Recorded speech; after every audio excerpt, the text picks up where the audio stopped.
And shares of Verizon closed down 0.4% today. Yahoo dropped 2.7%, maintaining that downward momentum in after-hours trade, down 0.3%.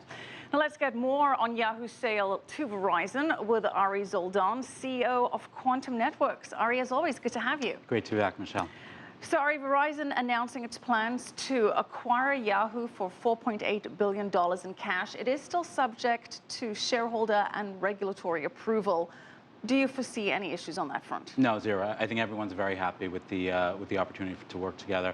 And I think it was a great deal, quite frankly, for Verizon and as well as for Yahoo to be in bed with one of the largest carriers in the world. So this is a done deal, practically. Correct. Now, Verizon is looking to increase its mobile advertising and its online content. It's made a concerted push to do so over the past years, buying AOL, as you know. Why is Verizon looking to push so hard into the space? Well, I think Verizon is the 800-pound telecoms, but they also need advertising technology, and they do want to create a larger customer base. So acquiring these assets, especially what we could consider distressed assets right now, like AOL and like Yahoo, they start consolidating and doing a roll-up in the space. So it's taking these two fallen internet stars, Yahoo and AOL, and trying to make a media giant. Do you think it'll be successful? I think so, because there's still talent. I mean, Yahoo still's got a brand.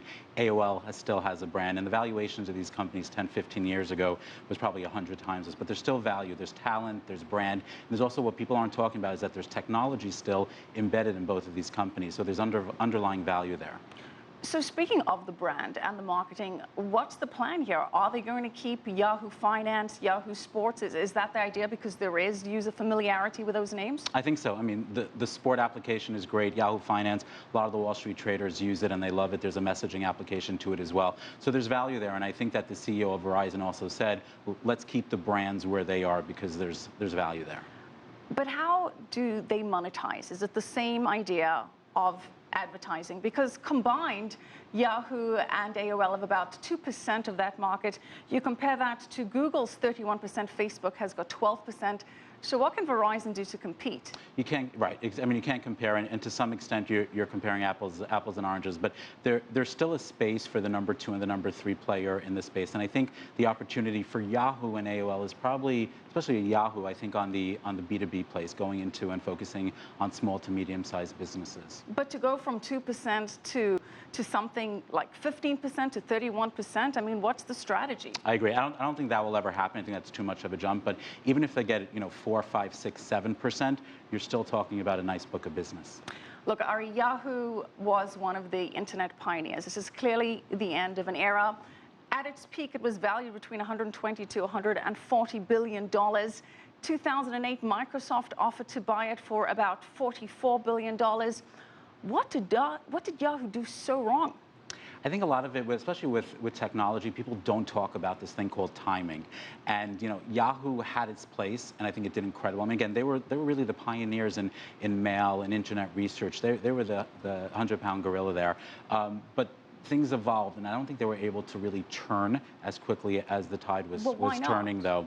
It could have been layers of bureaucracy that they weren't able to, or they weren't able to predict maybe mobile as well as Google and Facebook was able to. Well, they were hoping to turn things around when they brought in Marissa Mayer 4 years ago. Right. That didn't really work out. It didn't work. I think it was a great attempt, and they tried it. But again, I don't necessarily think it was her fault as it was to actually just the company being able to move with the times. Now, she's told employees in an email that she intends to stay in the company to see Yahoo into its next chapter. She didn't specify how long.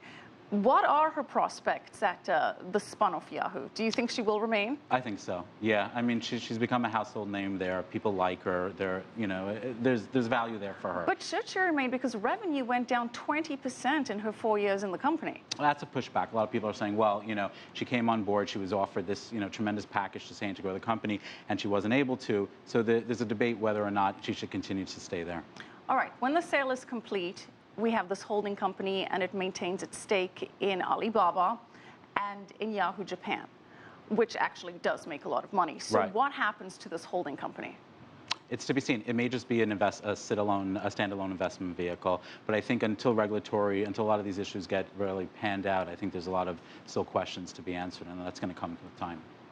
But it's not keeping the Yahoo name, which does show that it does have brand value. Because Verizon is purchasing that in the sale. Right. Well, they're talking about they do want to keep the brand. They spent a lot of, they spent many years keeping that Yahoo brand, and Armstrong did say that there's value there, and he may want to keep the Yahoo brand where it is. Would you buy Verizon stock given this new venture? I would buy Verizon stock, with or without this venture. I think it's a great company. All right. Thanks so much. Stick around, Ari. We'll have you on again. Ari Zoldan, CEO of Quantum Networks.